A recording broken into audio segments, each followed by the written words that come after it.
to another episode of Gracias Come Again. Today I am sitting down with Paola Ramos, journalist, author, Emmy Award winner. What else? What else can I add to that? I feel like it's a lot, but you can give me some more. Give me some more. My dad would say Harvard, Columbia, all those things, but no. I know. I saw Harvard. I was like, oh, she went to Harvard. For us Latinos, like Harvard is like the biggest. He cried when I got in. I think that's like that for him was like the American dream, and so I had a hard time at Harvard, so I was kind of skip it. And by dad, who are we talking about?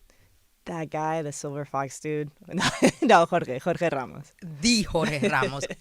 If you are a Latino, you know exactly who we're talking about. Tu mamá lo ama, tu papá lo adora, and we all cried when it was like, me voy. Well, he's not gone, but you know what I mean. Completely. You know what's funny? So when I was growing up, that was a story, you know? So at the beginning, it was you know, I watched your dad, and then it's my mom watches your dad, and then it was my grandma watches your dad. So I think, you know, it grew. But the beauty is, I mean, he was on air for longer than I've been around. So he was on air for 40 years, essentially, in Univision.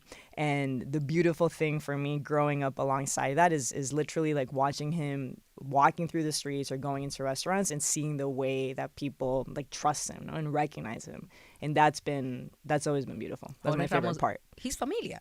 I think so. You know, he's our guy, man. If he said it, we believed it. You know what I'm saying? And that's so hard these days. Very hard. It's just like, now it's like if you say it, we're questioning it. Exactly. It's like gone are the days of like, yo, that's my guy. Yo me recuerdo, mi mamá, mi papá, mi abuela, todo el mundo. Oíste lo que dijo Jorge Ramos. And it's like, okay, that was law in the house. Yeah. Because, you know, the reputation he had, you know, the credibility he had. Yeah. The way he delivered, I don't think it's ever going to be done ever again.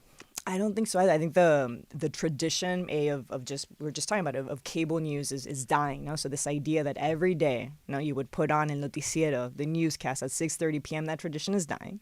And even for us Latinos, right? We're younger. We speak more English than Spanish. We're U.S. born, and so everything is changing so fast. But I think the consistency that he is able to bring of that trust, that I think is, I hope, no, what we're all aiming for. And I love, you know, it's crazy. I didn't know you were his daughter.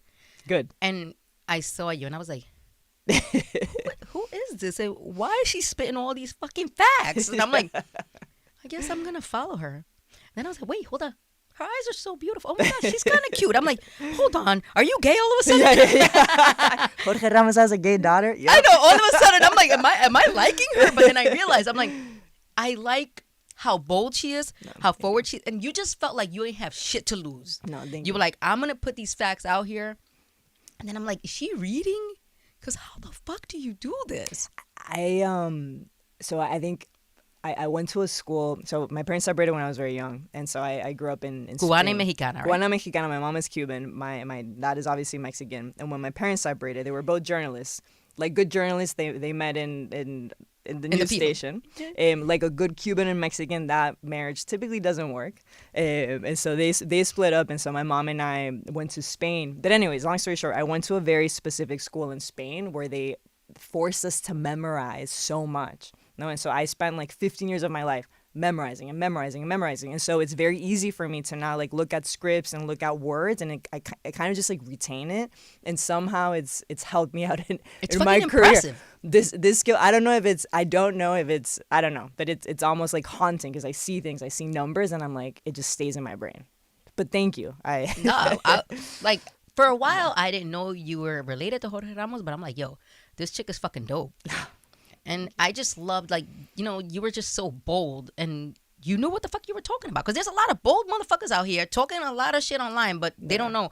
But with you, and then also the people reposting you were just equally as, you know, just solid and reputable. I'm like, nah, this is somebody. And I appreciate that coming from you. I do. And it's been years now, and I'm like, and you're growing and you're getting better and you're just becoming more visible. And everybody in my space now knows who you are. No, thank you. It's like, you're for us. And it just feels good, and I like it. I love that you exist. No, I like I said, coming from you, I appreciate that a lot, and I never take it for granted. And I think going back to my dad and my mom, honestly, the principles were always the same. No, if you have a platform, your responsibility is to hold people accountable and hold power accountable. And that is always what I was taught to do. And so this space, what we do, like I never take for granted. So thank you for saying that. And the lighting wherever you record, I'm like, I said, where is she? That's Brooklyn. That's it. It's just good sunlight. You just got the window up. I got right? the window. That's you be catching the trick. golden hour. I'm like, no. And I said I gotta ask her what time she be recording, because shit, that sun be hitting. 6:30 p.m. She's like, hey, you gonna see these casually. blue eyes? What are your eyes, blue or green? No, they're green.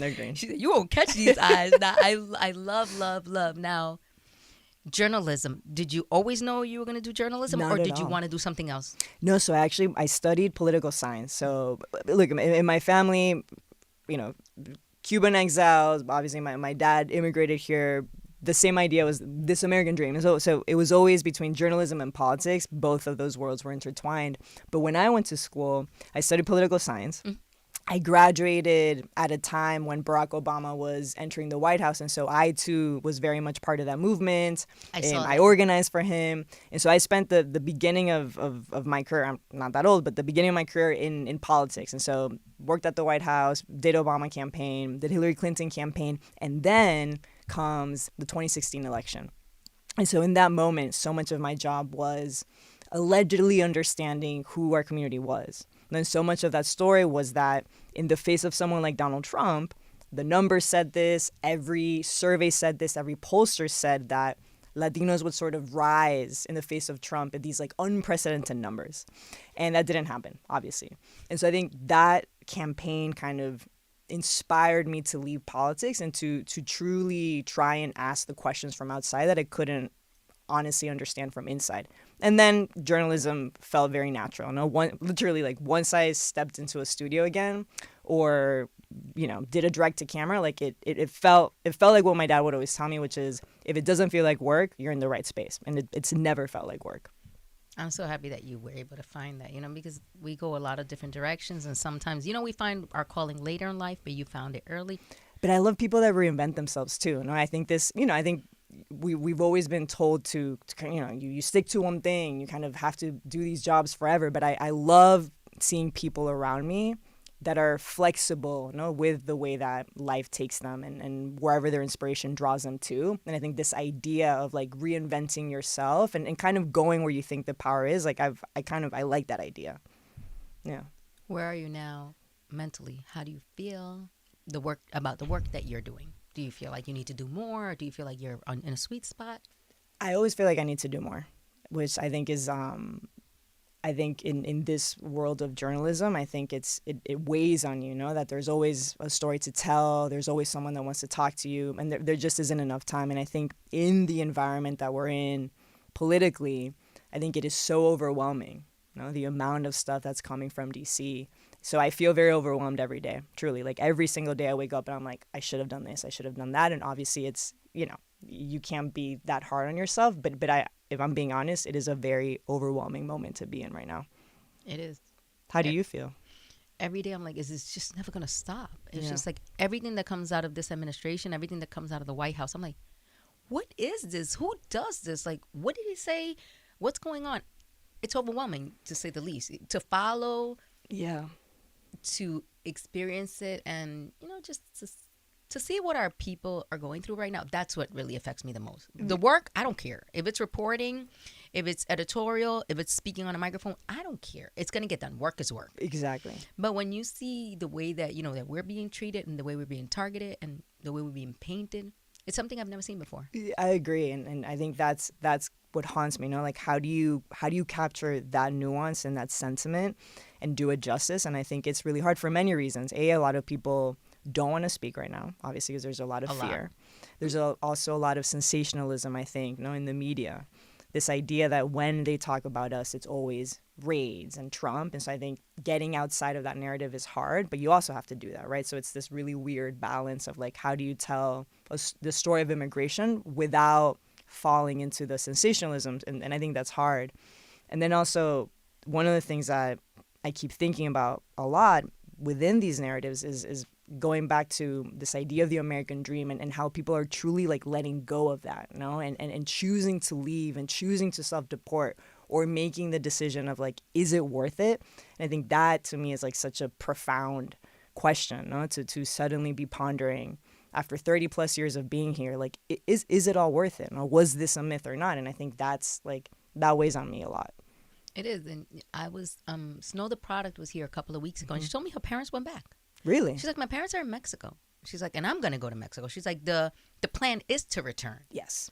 And it's crazy because before it was just like, we're here, the American dream, tenemos una casa, los muchachos fueron a la universidad, everybody's working, we're good, que ha. Now it's just like, I'm going home. It's crazy. But that's, and to me, that's the story, right? Like, the raids and the mass deportations, of course. But I think, like, if you really think about the fact, no, that there could be generations of immigrants and generations of Latinos that are finding whatever we were looking for in the U.S. elsewhere, and think of what that means 10, 20, 30 years from now, like, that completely changes what the United States is supposed to be about, no? Because it is still like an unfinished story of you know, are we or not this exceptional country? But if we no longer see this as what we thought it was, like, that has profound consequences. And to your point, like, every story that I've been doing the last month, I would say 7 out of 10 people have told me the same thing, that they want to go home.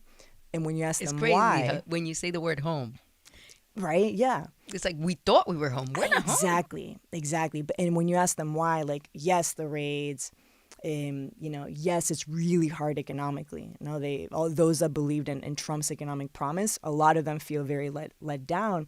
But then I keep hearing this idea of la calma, no, how do you say that in English? Like the peace of mind. Oh, yeah. And that's such an important thing, not to live without peace of mind. It's like, as a Latino right now, even driving will have you on edge. What if I get pulled over? What if there's an issue? What if I get caught in some type of, like, you know, raid? And who the hell can live like that? Nobody. If my status was questionable, I'm getting the fuck out of here. Yeah. I'm going back to the Dominican Republic where I could sleep in peace. Yeah. Yeah. I'm not gonna be here. This is trauma right now, what's happening. It is trauma. And I think, you know, for this White House, I think that the combination of a presidency that truly revolves around this crackdown, no? The heart of this presidency is truly about, obviously, like, mass deportations and them delivering on this promise. But I think then you start to understand that so much of the way that they're doing it is done with retribution and revenge, hatred, and cruelty and hatred. And this is, like, again, like, purely objective. You know? Like, turn on your TV and see the way that these police officers and ICE agents and that the military is now being trained to look at immigrants. Like, the way that stare is one of resentment. It is. It's just like, I saw the video of the lady that was with her husband, you know, at the courthouse. Yeah. The way this exactly agent handled her, I'm like, you're fucking disgusting. Like, this is a woman. Her children are there. There's no heart. There's no heart. That man, so her name is Monica. She's Ecuadorian. And exactly, that's the image right there. Now, instead of seeing her as Monica, as a mother, as a wife, even as an immigrant, you know, I think we have been taught to dehumanize each other so much.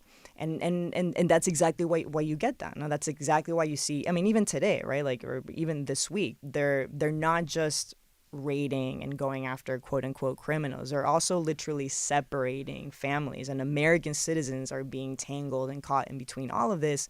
And it's okay, because at the end of the day, I think this is an administration that, like, fundamentally believes that if you're an immigrant, legal or not, you are not worthy of the type of treatment, you know, of belonging and feeling that. And I think it comes down to that ideology. I never thought I would see the day. Ever. And, you know, I'm born and raised in America. My parents were immigrants, and we existed, and, you know, we went to government offices, and, you know, sometimes we got help from the government, and I never felt the way I feel now. Like, it makes me want to fucking cry. I'm like, yo, like, we're going to court to get our paperwork in order, and this is what's happening. You're arresting us, you're deporting us, and we've spent $10,000 trying to get our status in order. Like, so fucking unfair. I hate it. Like, I hate, and we can't ignore it. I'm sorry. It's just, it's blatant. Yeah.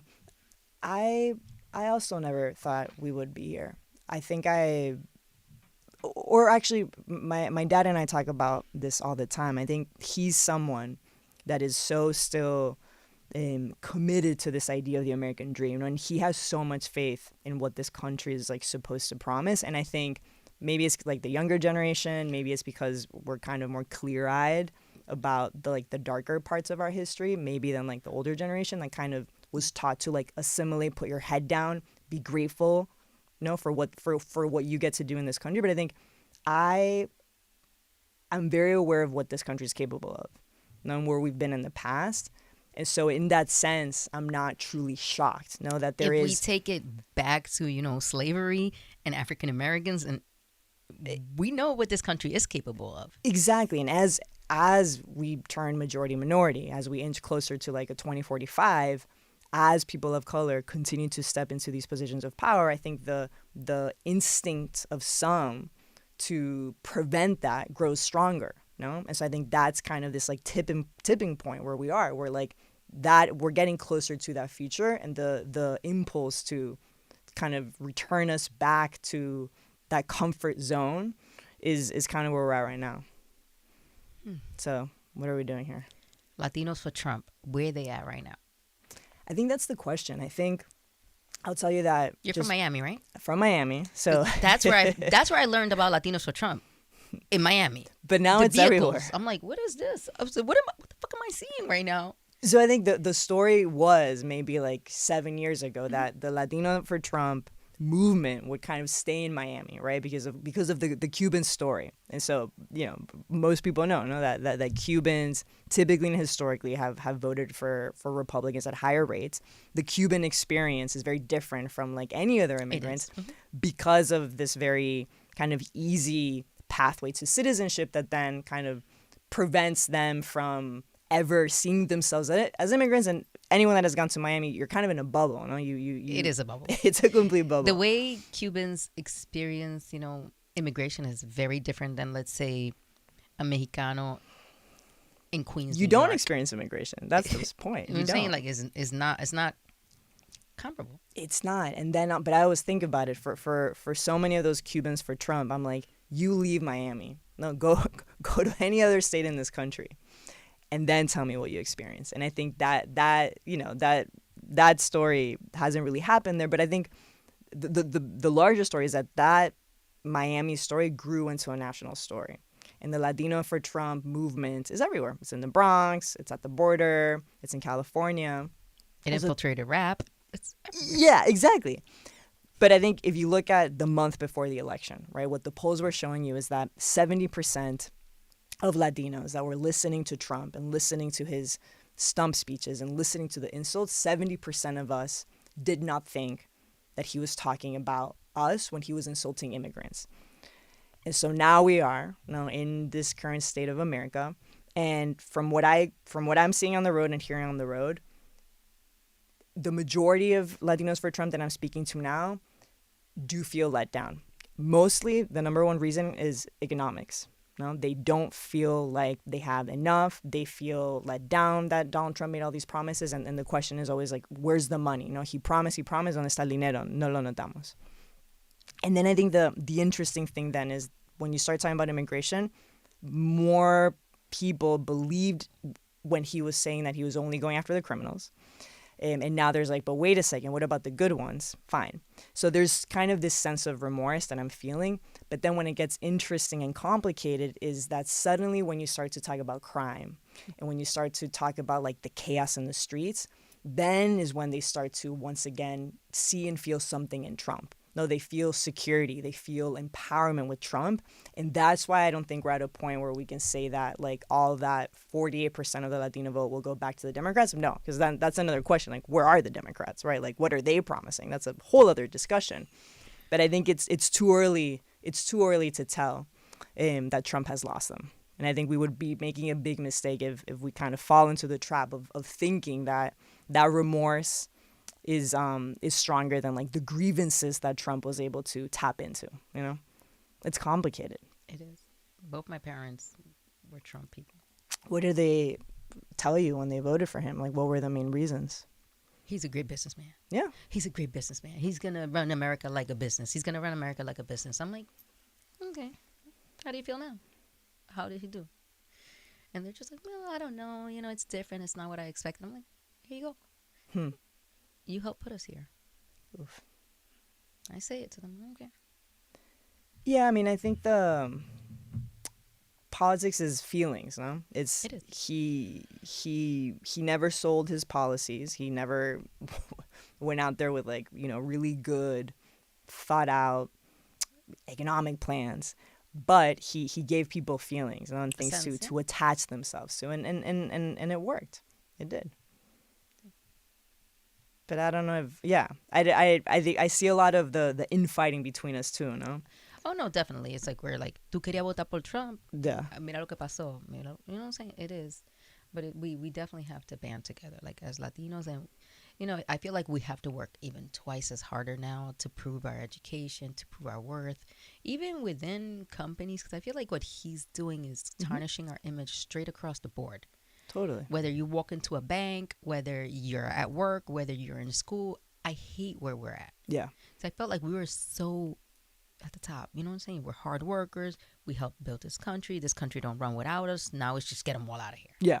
Yeah, I think so. And I think that organically, like, tarnishes people's pride in themselves, you know, and their like self-worth. And that is something that I also hear, even for like a lot of Cubans that were either apolitical or even voted for him for the first time ever. I've heard, the other day I was talking to this woman, voted for Trump.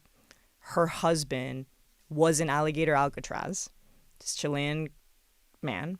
He's now in another detention center, and she's one of many examples of Cubans and Latinos for Trump that are now for the first time being impacted by immigration. But then when she told me, it's like, oh, now these days I'm like too scared even to go to a CVS por la manera en la que me miran, you know, because of the way that they're looking at me.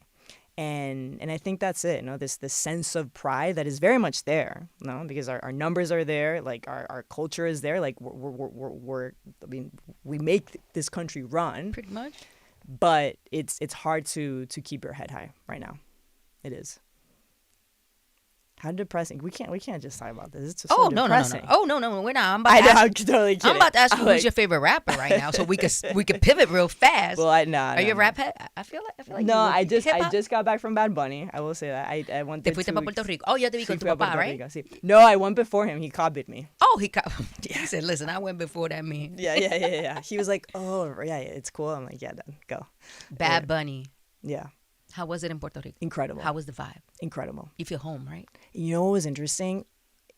Not to keep talking about politics, so excuse me, but in the room I saw two people that I recognized from Miami that were like leaders of the Latinos for Trump movement at the Bad Bunny concert. And all I was thinking was like, this is the only person in this country in this moment that can bring together I was like, I don't even know if they're aware of like what the lyrics mean and like the sentiment that he's trying to evoke, but I was like, this man is the only person that can bring together all these people. But it was incredible. Because al final del día somos todos latinos, you know what I'm saying? Y eso es lo que tenemos que pensar. Total, y ese es el mensaje de él, no? I mean, it's resilience, it's history, it's What that man's been able to do, man. Yeah. How fucking dope is that? Yeah. All those days, all those concerts. I was like, pero ven acá, este hombre no va a terminar esta vaina. And then No. now he's taking it on the road. Now I know. people are like, hey, you want to see Bad Bunny in Brazil? I'm like, no, that would be like $6,000. I love Benito, pero no pa tanto, no pa tanto. I know. You went to Puerto Rico. Who'd you go with? Friends? Yeah, college friends. Yeah. You guys planned it? Yeah. Or did you win the lottery? Or how did it happen? No, it was last minute. 'Cause we like the tickets were out of control, and so we literally booked it like 2 days before because we found like how were your seats? The tickets. Because some of my friends went and they were like, we were so high. I'm like, but you went. We were down there. We weren't like by like a seat or anything, but we were. I was like, no que yo estaba dentro de la casita, pero I was on the floor. I did. No, Te metiste. I tried, but I could not. I'm kidding. No, it was the day. Who was there? It was like Marcelo was there. Hernandez and like the Estefans were there, so it was actually like the Miami night in La Casita, but I was not there. I'm not that cool. I'm happy, you know, that he's doing Super Bowl halftime. I'm like, oh yeah, that's what I'm happy about for sure. And this idea, like this criticism, I keep seeing these TikTok videos. They're like, how this is so un-American. I'm like, first of all, this man's an American person. A whole American. Americans love him. But that's the narrative, no? Like, he's not American enough. Like, what does that even mean today? And that's the problem of all of this. No, that to be defined, I mean, literally, you know, like this is like a national security memo from the White House that is now defining un-Americanism, anti-American, anti-capitalism as these like words that can now be seen as a threat. I saw one of like Trump's top advisor talk about ICE agents will be at the Super Bowl. I'm like, this motherfucker's so dumb. Like, Yeah. who do you think is buying these tickets? To the Super Bowl? Exactly. You can send ICE all you want. We don't have $15,000 to be metido over there in the Super Bowl. I don't even know where it's at this year in California. So in California, I don't know where. We're not going to Super Bowl. You're not catching shit at Super Bowl. But That's anyway, exactly what I was thinking. go ahead, Like, who do you think is buying this? Agents. Yeah. Estúpidos que son. But I'm excited about Bad Bunny and, you know, what he's going to bring. Yeah. And just the way he represents us, you know. Resilient, successful. Yeah. Talented, because the man is fucking talented. So good. He is. You've always been a Bad Bunny fan? I've always liked him. I have always liked him. He thinks so outside the box, you know, when, you know, everything, you know, being an ally to LGBTQ, you know what I'm saying? Like, it's just he encompasses so many different things. You know, when he went off with the Kardashians, that was a little questionable, but, you know. But he liked it, se la comió, and he went back, okay? Just go back to where you need to go. To his senses. Exactamente, yeah. You enjoyed it, but nah, he's just super, super dope. And what did he say? He was like, you can't be with people that don't know your music. What is it? That what he said? Yeah. But how can you vibe out? Yeah. Imagínate, si ni siquiera. But music is felt. You know, some of the people that are saying like, I don't understand it. Like, what you feel music. You do. I love Afrobeats. Yeah. So my favorite, like, I love reggae music. I don't understand half the shit they're saying, but I feel it. Yeah. And I dance to it. And I even mimic the words because music is to be felt, not understood. Right. And I need America to understand that. Bad Bunny is the biggest pop star in the world right now. Like, he is a superstar. Right. Yeah.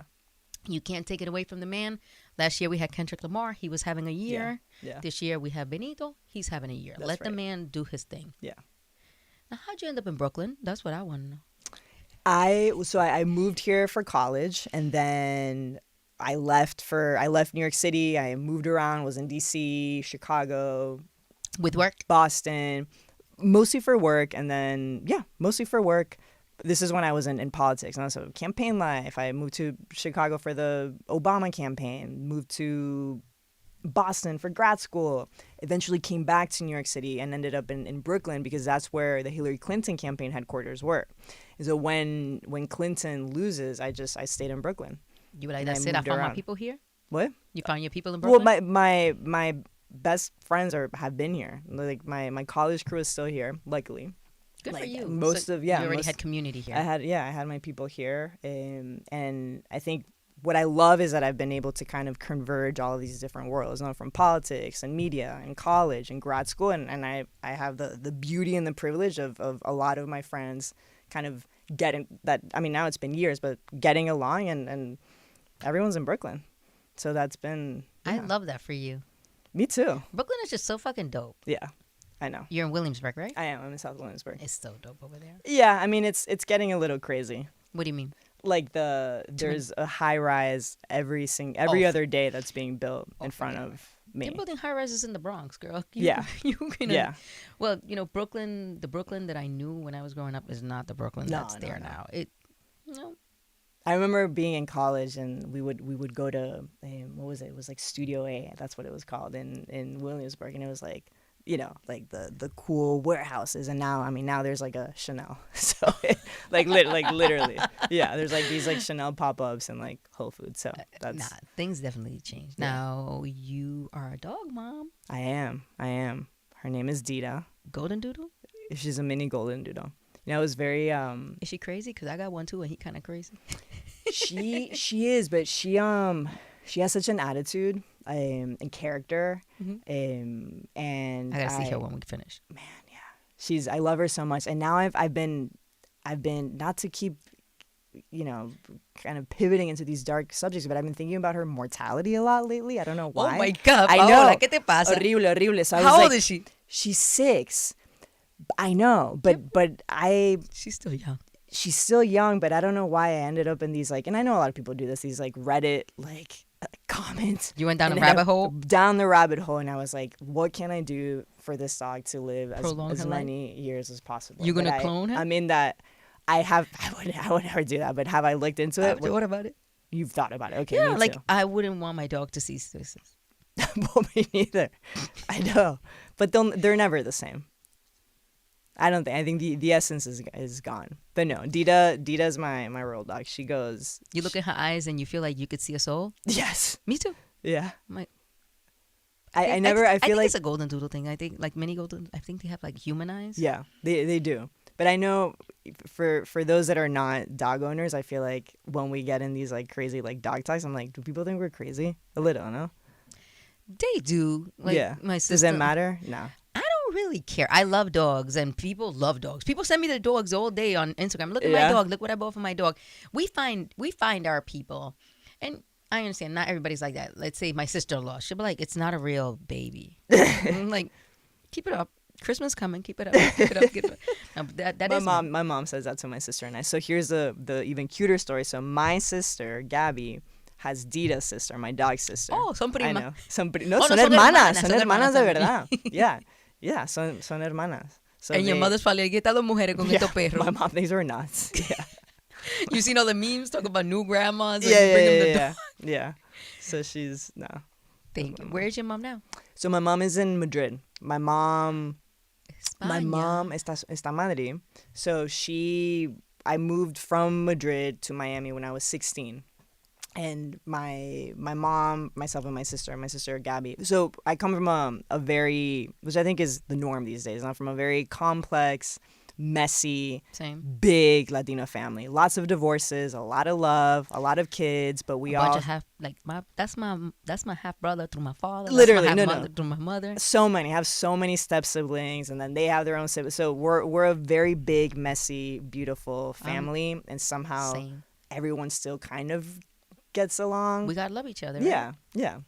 And so my mom and I, well, I moved back to the States when I was 16, and my mom moved my sister and I back. Again, this idea that she wanted my sister and I to have an American education and learn English, and because believe it or not, my English was really bad when I was 16. Really? Like, so bad. I would have never guessed. I went to ESL when I got to college because they were like, you can't. Really? Oh, yeah. I would have never guessed. I don't know, and I always ask my parents, I'm like, at what age, like, when did I learn, to this day, because I went to school, fully Spanish school when I was in Madrid. And so to this day, I'm always like, when did I learn English? Like, I genuinely, like, I don't know. But anyway, somehow I did it. But when I first got to New York City, when I went to college, they put me in an ESL class because my English was not adequate enough to take my English seminar fancy courses. Yeah. Now you're here on, you're on television. Well, no, now my friends are like, how did you write a book? And like, how do you know how to talk? I'm like, bro, I don't know. Like, I literally don't know. You fucking killed it. No, I don't. Now you wrote a book. I wrote, I don't know, 2 books. I was just gonna say it's 2 books, right? Yeah. How did you decide? Like, okay, do you put pen to paper? Do you open a laptop? Do you be like, okay, I'm gonna start writing a book? Like, how did that concept? I think the idea, honestly, that 2016 campaign was very life changing for many reasons. So the first book was really inspired around this idea of going back to a lot of these battleground states and kind of taking note of everyone that we neglected in that campaign. No, so all the kind of the nuances that we were never talking about, whether it was like queer Latinos, Afro Latinos, everyone that was identifying mostly as like indigenous first, Latinos in rural areas, even Republicans, and through that is how I even meet like Enrique Tarrio, no, who was back then like the chairman of the Proud Boys. And so it was, the first book is really about understanding the diversity from within that I think is what cost that campaign a lot. No, that we just kind of did not understand our entirety, who we were. Back then, I think I was more optimistic. I think that we had a lot more you had that glimmer in your eyes still. I did, yeah. I was like, oh, we're so different, but we still love each other, which I think is still, yes, the message. No, I'm not. It is the message, I know. But then the second book really becomes around, understanding why Trump was getting so much traction among us, and then kind of posing a counter thesis and a counter question of, is it a possibility that Latinos that are supposed to be at the heart of this like multiracial, multi-ethnic coalition that is allegedly trying to push this country towards a better version of itself, is it even possible that Latinos suddenly become a threat to that equation? And it's an open question, right? But it really becomes around understanding not just why Trump can do so well among us, but the roots of that, and the roots of it is more complicated than politics. It's deep. It's very deep. It's all the racial baggage that is so hard to talk about, and kind of the weight of colonialism that is also so hard to talk about, and the political trauma, and like the way that all of that manifests in politics. It is a lot. We talk about Christopher Columbus. We talk about colorism. We talk about classism. Yeah. Colorism. It's just a million different things when it comes to us Latinos. We're very complex creatures, and it varies from like Mexico, República Dominicana, Puerto Rico. Like we all have our own nuances when it comes to very different nuances. Yeah, but still the same kind of overshadowing factors of like colonialism that I think then distort so many of our views here, right? Like the way that we see race or talk about race, or even the way that we choose to identify, and I think that's what Trump was able to kind of tap into, when they do this like us versus them and these like racial games, the idea that an Afro-Latina from the Bronx could see themselves reflected in that racial language that Trump does very well, you would never believe it, but it precisely works because of the way that like these racial hierarchies were institutionalized in Latin America for centuries, right? And so I think all of that is at play constantly, and I think, at least for me, like we never talked about this growing up, right? We never, like, ever. I remember the first time I was visiting my family in Mexico, and the first time that someone, I think, said like, oh, Black Mexicans are going to be part of the census. I remember one of my aunts was like, wait, what? Like, there's Black Mexicans in Mexico? I'm like, yeah. What? Sure. Her mind was blown? Yeah. But that's just, we never have those conversations. I didn't. Yeah. Now, you mentioned Mexico. When you're out in the field, how do you keep it together, man? It's just so much going on. You're so vulnerable. You're so exposed. You're meeting people that you don't know who they are. You don't know how these stories could turn out. Yeah. How are your nerves? So they're amazing at my best when I'm out there. Really? Because I love it. It's like you're high? Yeah. Literally, yeah. No, but it truly, it feels... Is it because you're touching the people? I just, that's where, like, that's what motivates so much of my work. Like, when it's the same, like, whether it's I'm interviewing a cartel member in Juarez, or an asylum seeker in the Rio Grande Valley, or, the freaking Proud Boys in Miami, like, the curiosity truly to, like, to learn better something that is so complex, like I love that, and I never take for granted that people like allow me into their spaces. And then there's two things there, I think I spent a lot of time with like white supremacists and white nationalists and like all these people. What you start to learn is that their online personas are so different from who they are in real life, and I will say that the thread, particularly among a lot of these men, is that they are actually so insecure. So when you face many of them, I think it's very disarming to them, to kind of be questioned by like a queer Latina, and to engage in that is like, I don't know. I've always had that experience, mostly, where I'm like, oh wow, like you're not the person that I thought you were, because I do walk in at times anxious or scared. And then it's like, oh, okay, let me understand you. And oftentimes, these like scary like Latinos for Trump men, or Proud Boys, or these like, crazy evangelical like white like Christian nationalist pastors, like oftentimes are talking to people that are, like we were just saying, like just trying to belong and find belonging. And that's like, that I can work with, right? As a journalist, like I can dissect that, and I can ask you about that, and I can kind of put the biases to a side. And that I think is cool. The reason I ask is because every time I interview somebody else, it's like I'm in my own space. I am super secure here, and I still feel a sense of like nervousness and like, what am I going to expect? And you're out there, like you're just exposed, like afuera. I'm like, how the hell does she do this? My nerves would be like, olvídate, I got to put on deodorant at least 3 times before I meet the person. Oh, no, I mean, for sure. No, but it's, I love it. And I mostly love when stories take you somewhere else, right? When you go kind of with a set impression, or with this idea of what a story is supposed to be, and then it kind of turns into something else. Like I love those type of stories. But no, I feel lucky that I get to do that. That's how you ended up with Vice?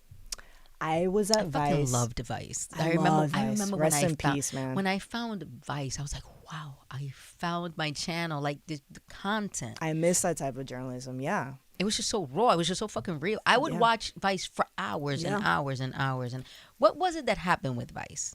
Do you There know? was no, well, I mean, it was money, right? And Oh, I it was think money? Okay. it was like, and I think about it, right? Like the type of, they would allow us to go shoot these stories. Sometimes I would even get 2 weeks to do a story. Like that's unthinkable now, right? Where they would literally allow us to, they're like, oh, you want to go to the Darien jungle and like cross the jungle with migrants? Go, do it. Why? Because it's like, that is a story that's worth it. Mm-hmm. To understand that, you need to spend time I live it. and live it. Exactly. And that's the type of reporting that they would allow us to do Loved for it. years. I miss it. And eventually, of course, right? Like that is a lot of resources and money. And I think eventually like that formula imploded. Like it just wasn't sustainable. But it was long form.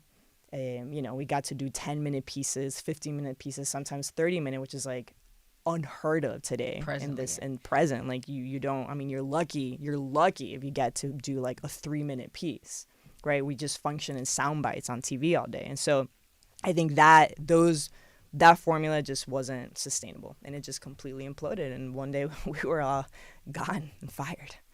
Fuck. Yeah. I love it. I miss it. I remember when I discovered it, I was like, what the fuck is this? And where has this been my whole life? Yeah.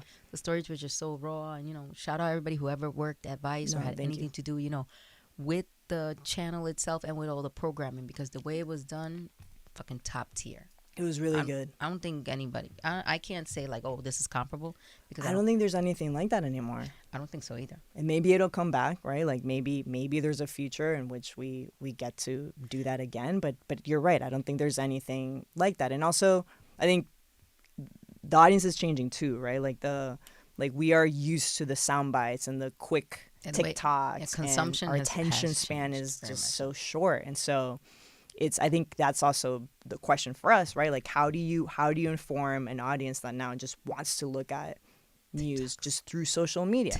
And like how do you talk to them? Yeah.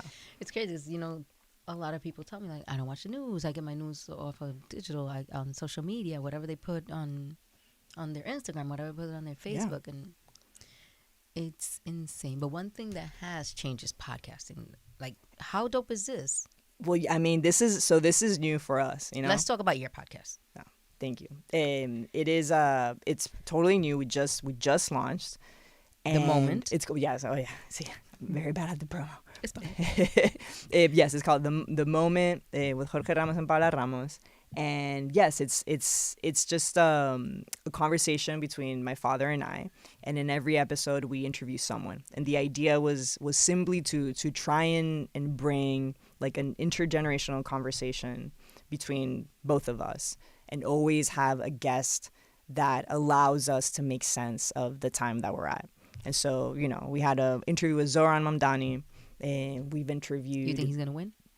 Yes, I do. So I do, but then again, right? I'm always very cautious of polls today, right? He was polling at 1% a year and a half ago, and now he's the winner. And so, I think I've been always wary of polls, but I do think he's gonna win.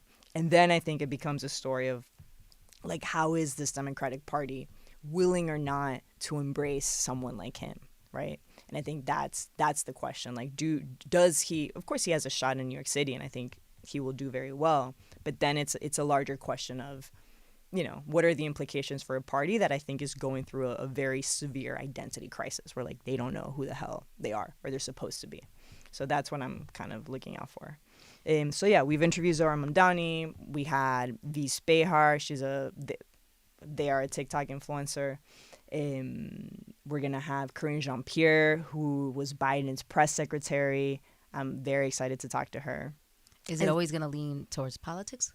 No, I think it's everything. I mean, I think the idea is to talk to anyone and any voice that is relevant in the Latino community.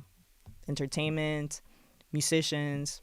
I mean, you know, politics obviously is top of mind for my dad and I, but no, I think it should be as expansive as possible. Republicans, Democrats, but it's just I think giving us a space to talk about these like complex political and social and cultural issues. Yeah, as you do and you've been doing. I love this for us. No, thank And you. you're part of My Cultura Podcast know. Network.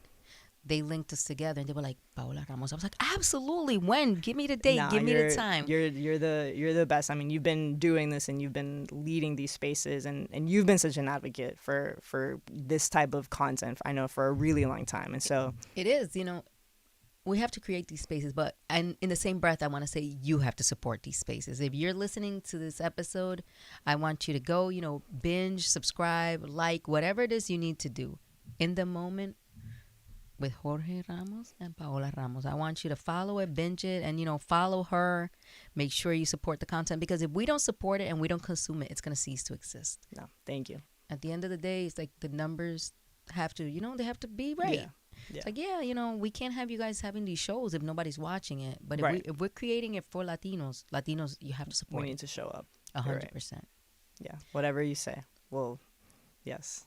Yeah. Listen. I like you already.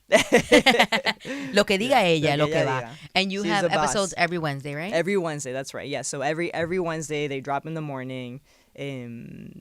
Wherever you listen to podcasts, we're also filming them. So because you know that's the hard part is my dad and I still function like we're in TV, but so there's a video component to all of it. But yes, He's here. He's in New York too. He's in Miami. Okay. He's in Miami, but so far we've been recording together. Good. Yeah. We like that. I want to see you in the same room. No. I'm not opposed to, you know, but I like when the interview is together and very cohesive. I think so, but I also think I hope that we get into a rhythm of just, you know, doing things wherever we are, because I think that's also the beauty, you know, of the podcast, where you can literally do it wherever. With audio, it doesn't bother me at all. Like, you know, Exactly. you can go on the road. I could take my roadcaster and go all over do the it world anywhere. and, you know, and just Yeah. interview people. But I'm super happy that you're here. I'm super proud that you're here. Thank you. I'm like, hey, ustedes vieron, Paola Ramos, Jorge Ramos, they're part of My Cultura Podcast Network, and they're super excited that you're here. Thank you. iHeartRadio and the whole team at My Cultura, they made a big deal. They're like, hey, when you guys launch, do you mind if we put a commercial in your podcast? I said, absolutely, do it now. I said, you don't even have to ask me. No, thank you. But I'm happy that you're here, and I'm super grateful that you came down Of course. from Brooklyn. We sat down, and I feel like this is the first time that we're going to link, but it's not going to be the last. Not the last. Absolutely not. No, I thank you truly for doing this with me and for supporting us and leading the way in many ways. Truly. Gracias. Okay. Come again. I will.